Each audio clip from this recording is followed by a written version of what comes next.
Well, it's good. We were meant to be able to get this to Kew, but we couldn't. It gives a good vibe if it's not. With Scott Burrows, Roger Gill, and Scott's going to introduce him, and I'm going to sit down short. Thank you, Gordon. Welcome to Couch Potatoes, everybody. And yeah, this is Roger Gill. Hi. I met Roger doing some windows and doors for him a few years ago, and at the time he'd never mentioned that he'd wrote a book about walking from Hebden Bridge to Italy. So what made you do that? Right. Thank you very much. Let's get straight into it, Scott. What made you do that? Not what's your history, Roger. No, it's good because that's the first question wherever I was on the walk. Yeah. Which, by the way, was 1,327 miles. Right. Plus a bit of overnight work on the ocean, where between Hull. Yeah, I was going to say, you tell me you can walk on water. The other thing is the fact that you did I mean, a little bit of giveaway in the book, but the Yorkshire Way is a warm-up walk. Yes, I did. It's just really one of my questions. No, how did you train for this? That was the Pennine Way. The Pennine Way, sorry, the Pennine Way. I'm not from Yorkshire.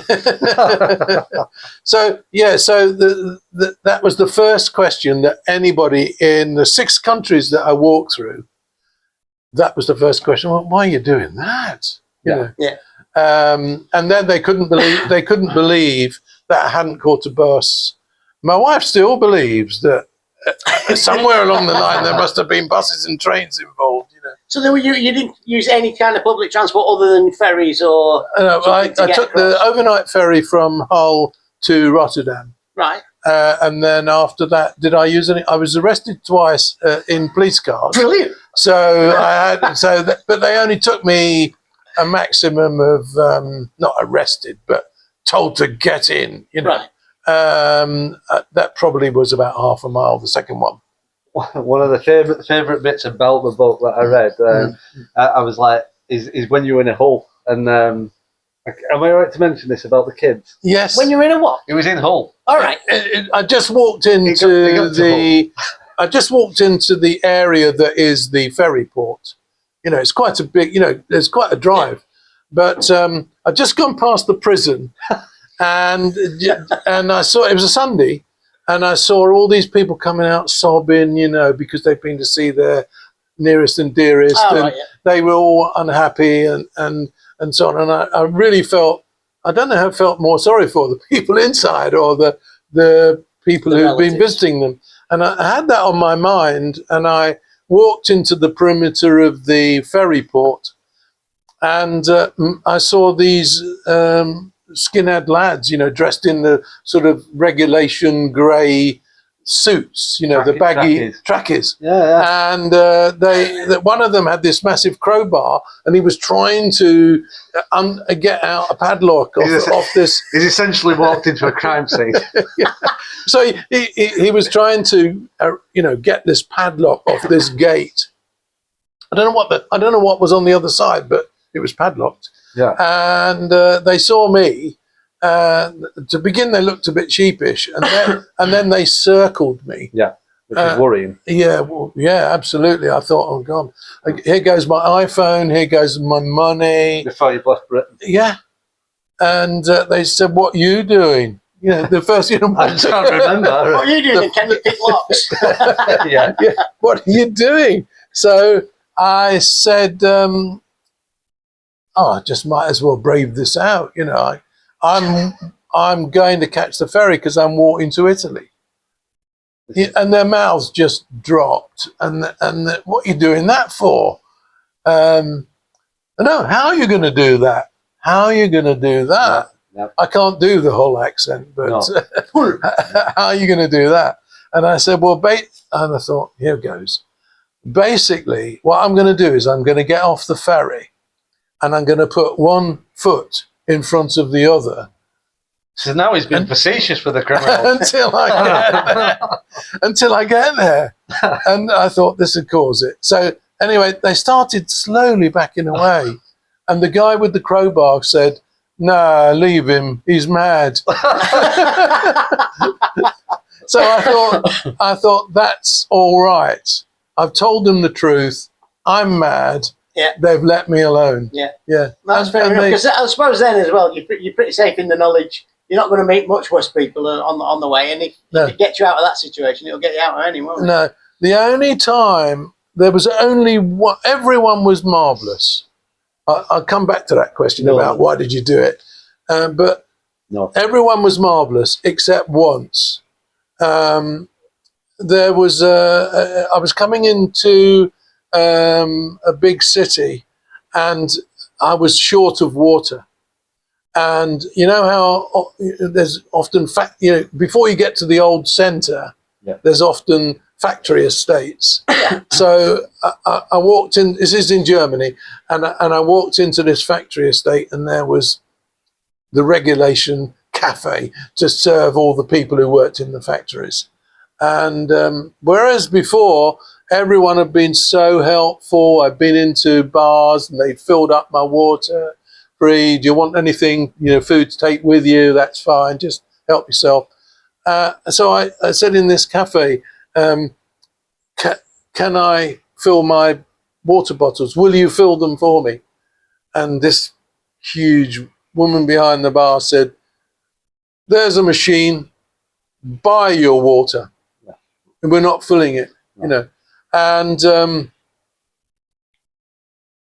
I was so taken back because that's the first time that I'd ever felt intimidated since I left Hull.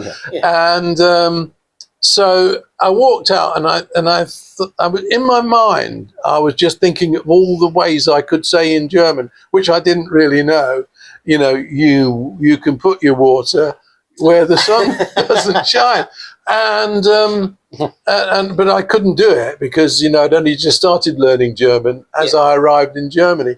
And so I walked out and there was this huge poster advert for mobile phone repairs, and it was a naked woman with a mobile phone within the folds of her backside, basically. I'm moving to Germany. and I got a rough translation, because I did it on Google, but a rough translation of the bit underneath was, if your phone's causing you a pain in your ass, we can mend it. Right. And it was like a mobile phone repair shop. And I thought, wait a minute, this is surreal. People have... Makes you wonder if that's why phones are as addictive as crack.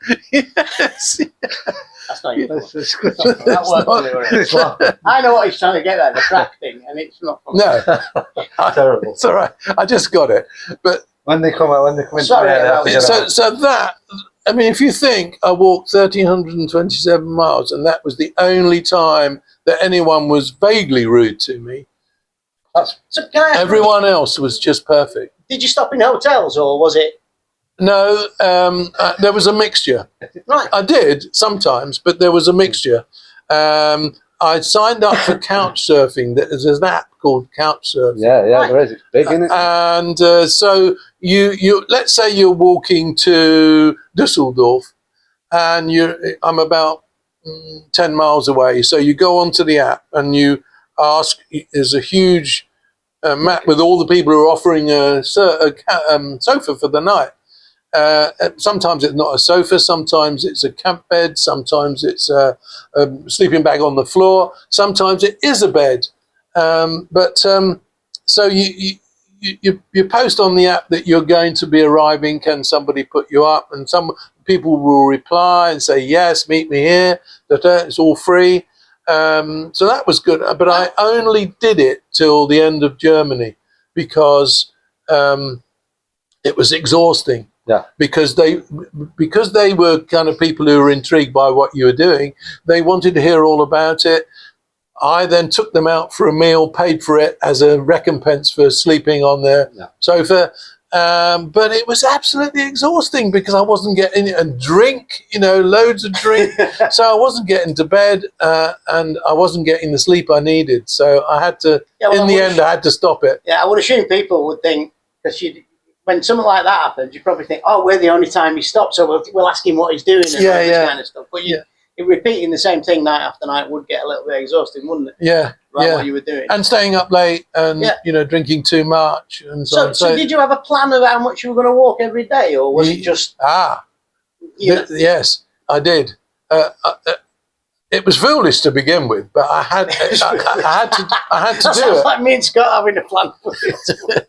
Oh yeah, there were loads of mistakes, and what the thing was, I took the total distance, and then the mistake was that we've got this. The reason of doing the walk was to get to our little house in Italy, in the centre of Italy, and so I worked out the distance, and I worked out roughly what I could do in 3 months. And it meant walking an average of 20 miles a day. Right. Which, when you say to people, I did a 20-mile walk, people say, oh, yeah, we did one last Sunday. We did 20 miles. We did, a bit of the Calderdale Way and, 20 miles. That's all right. But if you then say the next day you're going to do it, and you're going to do it, and you're going to do it, and it took 81 days to get there. So 68 days, I walked an average of 20 miles a day. The other days, I had days off every week. I was going to say, surely you had rest days. Every week, I had a rest day. It wasn't the same day every week, but it was a rest day when I got to somewhere that I wanted to stop and explore. Like, for example, Cologne. Wow, that is a marvellous place. So I took a day off to explore Cologne. And walk 20 miles around Cologne? No, generally walk 5 miles. Right. Yeah. But surely, sorry. No, you go. Did you not then, just, because anybody walking that much on a daily basis, you're going to get blisters. Yeah. And that must have been an issue. It was. Right, so it's from here, if you want to catch the ferry in Hull, you'll walk 4 days at 20 miles a day. Yeah. Right? Cool. And in fact, it's a bit further. So some days I had to do 24, 25 to get to Hull in 4 days. By the time I got to Hull, I got, all right, I didn't have my wallet stolen and I didn't have my phone stolen, but I got onto the ferry. I could not walk. My feet were so painful with blisters. And one big mistake, I took some plastic shoes because they were very light to wear in the evening. But they were the kind of plastic shoes with those little plastic knobbles on the sole, right? So imagine wearing those on the ferry the first time of really sort of relaxing. And you got the plastic knobbles nibbling away at your blisters. And so I went down to there's a Starbucks on the ferry, and I went and I said, could you please give me a cardboard box? And I took that back and I cut out insole shapes of card and put them in so it went over the plastic knobs. And in that way I was able to just walk around the ferry. But those blisters took at least fortnight, nearly 3 weeks to go. Meantime, I was kind of like walking on eggshells all the way, still doing 20 miles a day. So after that, when they healed, was that it then? Do your feet get hardened? Yes, I didn't have it. No, but then when I got to a town called Goch, the first town in Germany. So I got through Holland, right the way through Holland, and I got to the first town in Germany called Goch, and I slept there, and when I got up in the morning, I had started to get shin splints. Oh, yeah. Do you know what they are? That really, right. That's all. That were crippling in both legs. I had shin splints, and that day I couldn't do the 20 miles. I could only do 10 because I was walking along the road near Wies Airport because I could see the Ryanair flights just coming in above my head. Brilliant. And the pain was so strong that I was walking along crying with pain. And I got to this farm bed and breakfast. I was going to go somewhere else, but I cancelled it. It was too far. So I booked somewhere on my iPhone, a farm bed and breakfast. And she said, lucky she could speak English. She said, oh, you're in luck here because I've got horses and when they have sore legs, I give them this cream, horse liniment. Yeah, so you got. So she said, have this tube, and I had these elastic bandages for emergencies, and I slathered my legs in horse liniment, and I put the elastic bandages on, and in that way I could go back to 20 miles a day the next day. So does the horse liniment, does it numb your legs? Does it? I don't know. It's not magic. It doesn't get rid of it entirely. No. But I googled the NHS website, and that said, if you've got shin splints, you must sit with your legs up for 2 weeks. Yeah, you couldn't do that. So I thought, well, I'm not doing that. On someone's couch. Yeah, exactly. So I would say that was another. If it took 2 to 3 weeks to get rid of the blisters, it took another 2 weeks to get rid of. I was on full dose of paracetamol every day until the middle of Germany. So it begs the question again, why the hell did you do it? Okay, going back to that question. What inspired it? Okay, so here it is. First of all, in 2010, I didn't know it, but I was about to have a heart attack because my artery into my heart was virtually 99% clogged. It turned out that I had hereditary heart disease, and as the surgeon said, as he was pushing a stent through this artery to get it unblocked, he said, you're a fit person, you've done marathons, you're not overweight, you don't smoke. This is hereditary heart disease. When did your dad die? And I said, well, he died of heart problems at the age of 41. Right. And his brother died at the age of 40 from the same thing.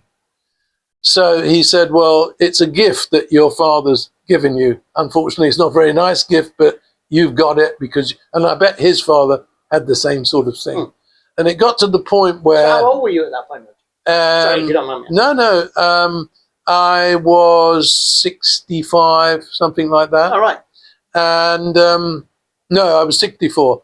And I couldn't walk from our house on the canal to Stubbin Wharf without sitting down 4 times. Yeah. Right. So that's kind of like somewhere near where the lock is near the park. Near the park to Stubbin Wharf. Well, it's under a mile, isn't it? Yeah, and I had to sit down 4 times to even do that. And then as he was putting the second stent in, he said, "You don't want to come back in a couple of years, do you?" He said, "I'll put another one in just to be sure." So he put 3 stents in this artery to my heart. And after he signed me off about 3 weeks later, I said, what can I do? Can I do anything? Because I used to run marathons. He said, you can do anything you like now. He said, just go by how your body feels. Yeah. And if it doesn't feel right, come back and see us. Yeah. Now, that was 2010, and I wasn't stopping work for another 6 years. So I had 6 years to plan what I wanted to do. Yeah. And I started reading travel writing. And I read this guy, Patrick Lee Firmer, A Time of Gifts. He wrote 3 books about his walk. Yeah. He walked from London to Istanbul. Right. And they called it Constantinople in those days because he did it in 1933. And I got, this is, right, I read this, this is marvellous. And every summer when we drive to Italy to this small house that we own, I said, we're going down some of Patrick's route here. Yeah. So that's what got me onto it. I didn't know at the time. Gave you the idea, sort of. And the other thing came from this, because I was sorting out. I never met my dad. Well, I did, obviously, but don't remember it because I was 3 3/4 when he died. Right. So I have no memory of him really at all. No. But I was sorting through a lot of his papers, in that period, and I came across this. It's a hiker and camper dated 1933.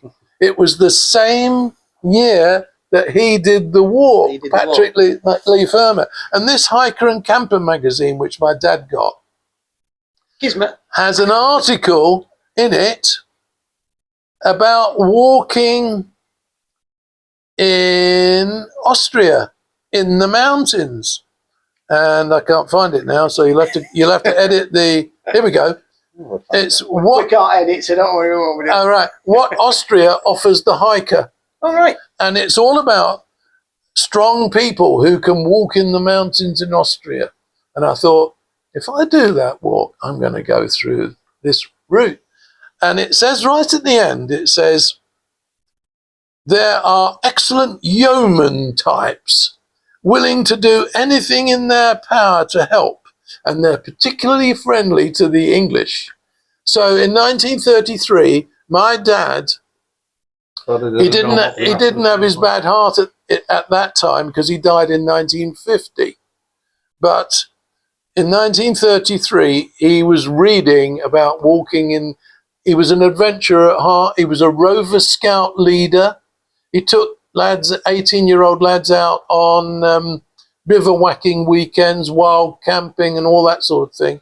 And he would love to have done the walk I did. Oh, so cool. in one way or another, I was doing it for him. Yeah, that's cool. He had the ambitions, but he didn't have the heart to do it. Did you go through Austria as well? Yeah, I walked over the Austrian Alps. Now, You walked over the Alps? Yeah, nobody He's on making this up, folks. no, because nobody on the video can see this. But there's the publisher of my book did a little giveaway to advertise it, and there's a picture in it of me walking up the icy slopes to go over the mountains. Wow. In Austria. That's lovely. And that's in June. And that was another mistake I made, because I thought by the time I get to June, it'll be like walking on grassy slopes, like The Sound of Music. Over the top. Julie Andrews up at the top, yeah. But that wasn't true, because I was there in the first week of June,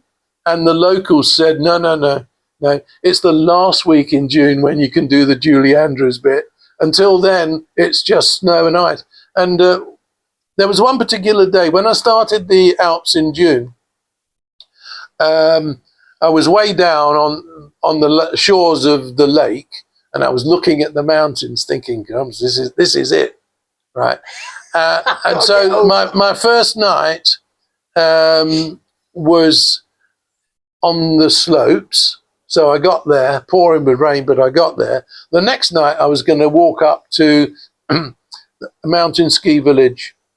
And I got to, after a really slog walk, beside a raging torrent river, I got to this ski village. And right in front of me, there was an electric board for the tourists at that time. They could go and they could see where they wanted to stay, and there were all these little lights on the board. There's a light, there's a light, there's a light, and it told you that if the light was green, there were vacancies.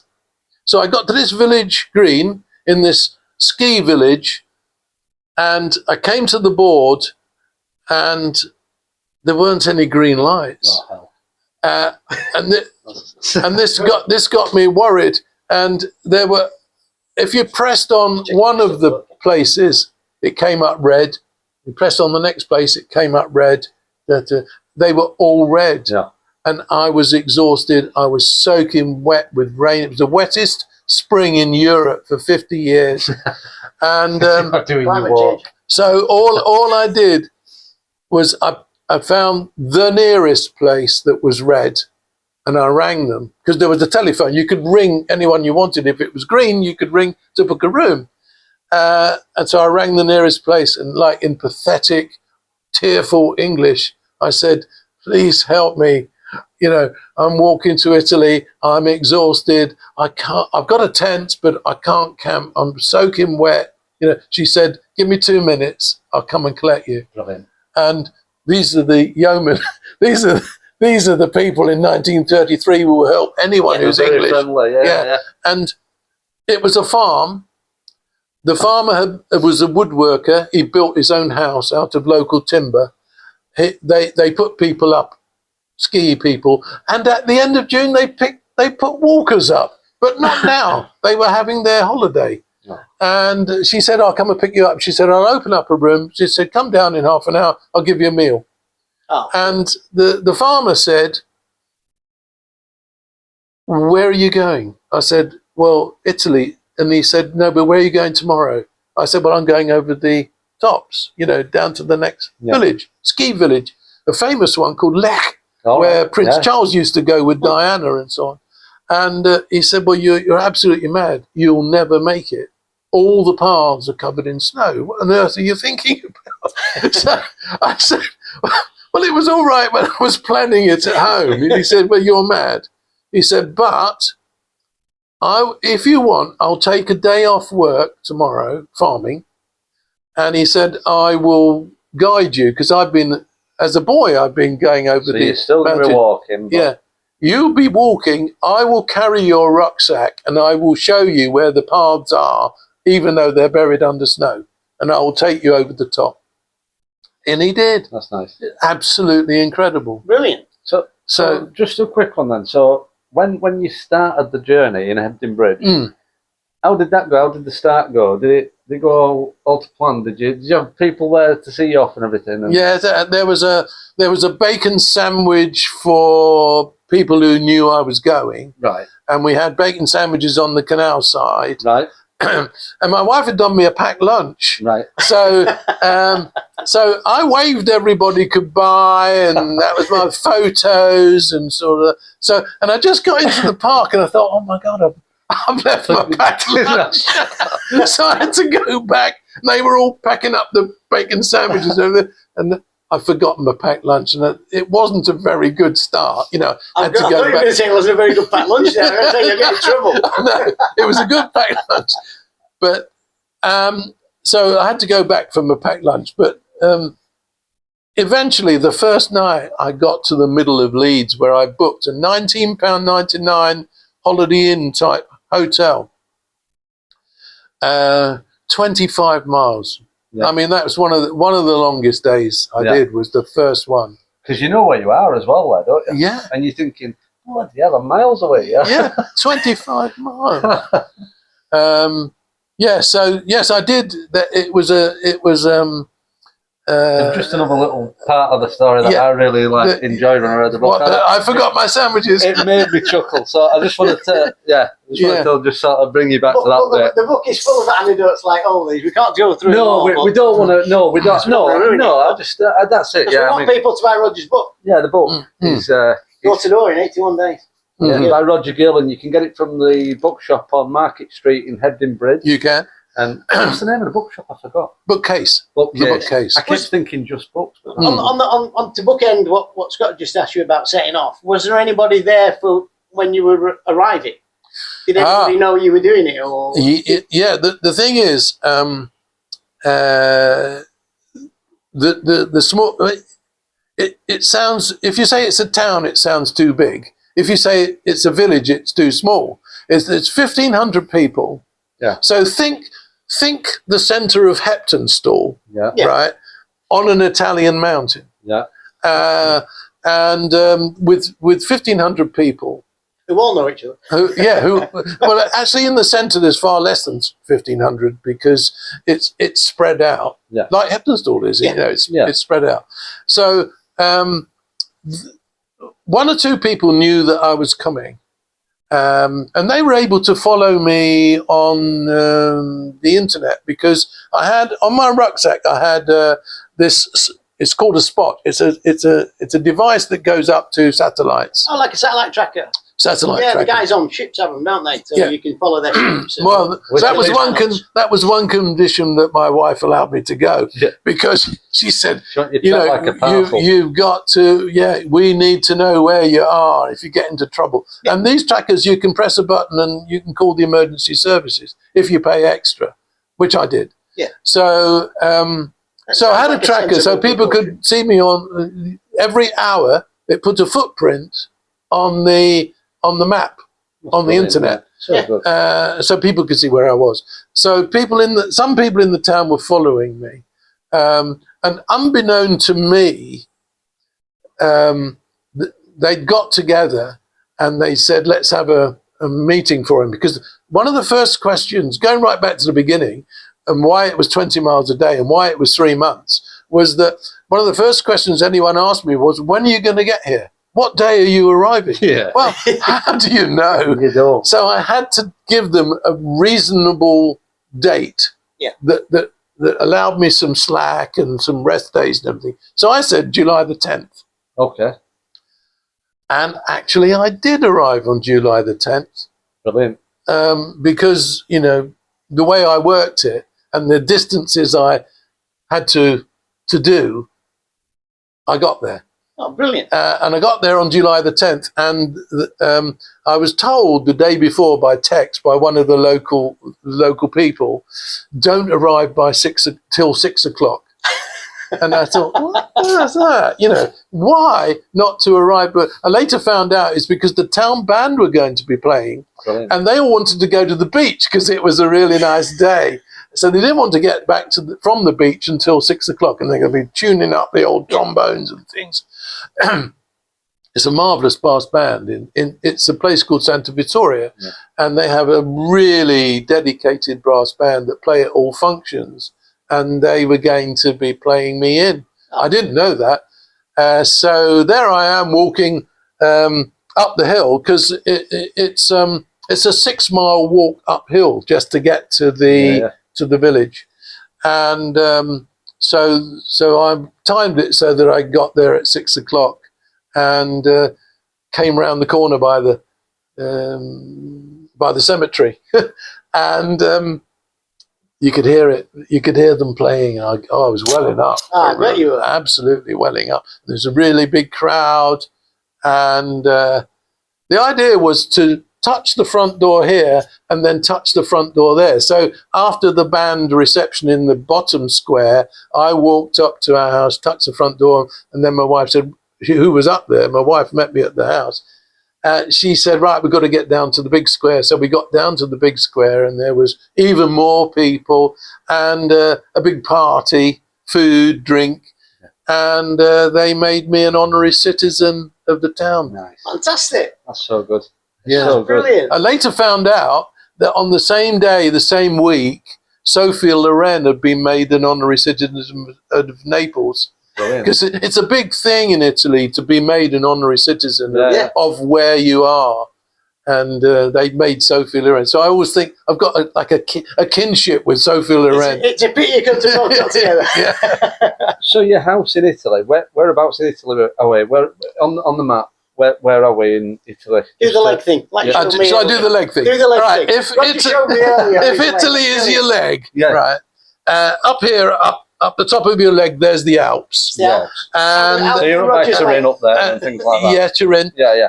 Then on the River Po, and then on your knee, there's just about Rome. Yeah.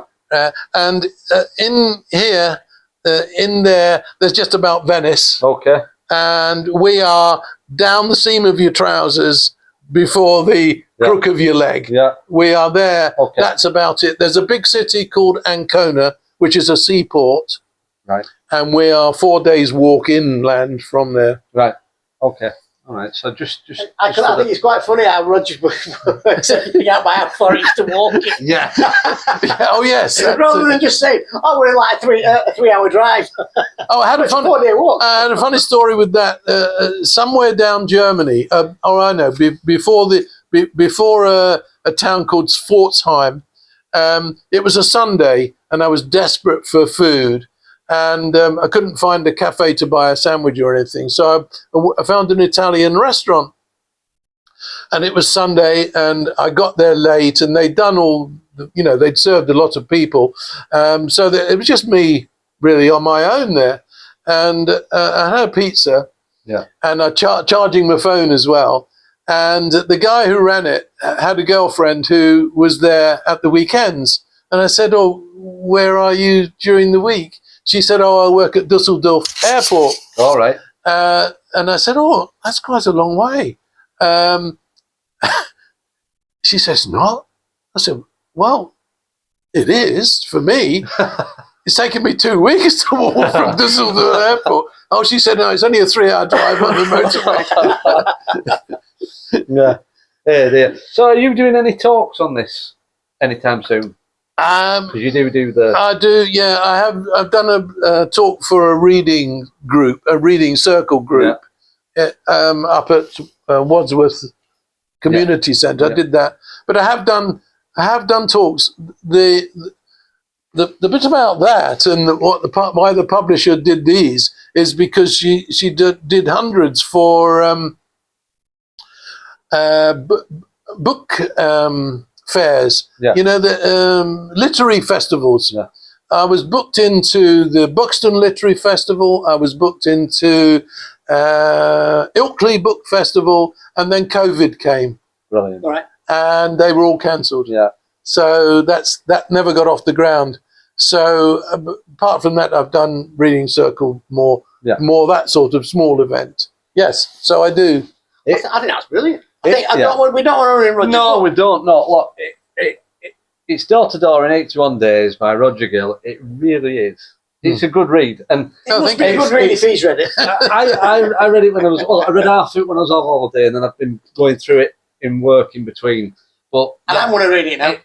It's really good, and when you read it, for me, it was your voice. I was like, because I know you a little bit now, I was like, it just made me chuckle, to be honest. And there was lots of bits also that you think flipping out, you know. But very, very good, yeah. And we don't want to ruin it, so we'll. No, well, thank you very much, Roger. Thanks for coming on. It's been a pleasure. Thank you. Yeah. It really has. Great. Thank you very much. Thank you for Watch being it and then get by the book. It's really, really nice to have someone intelligent on, Nice stuff. because there's normally just no, I am.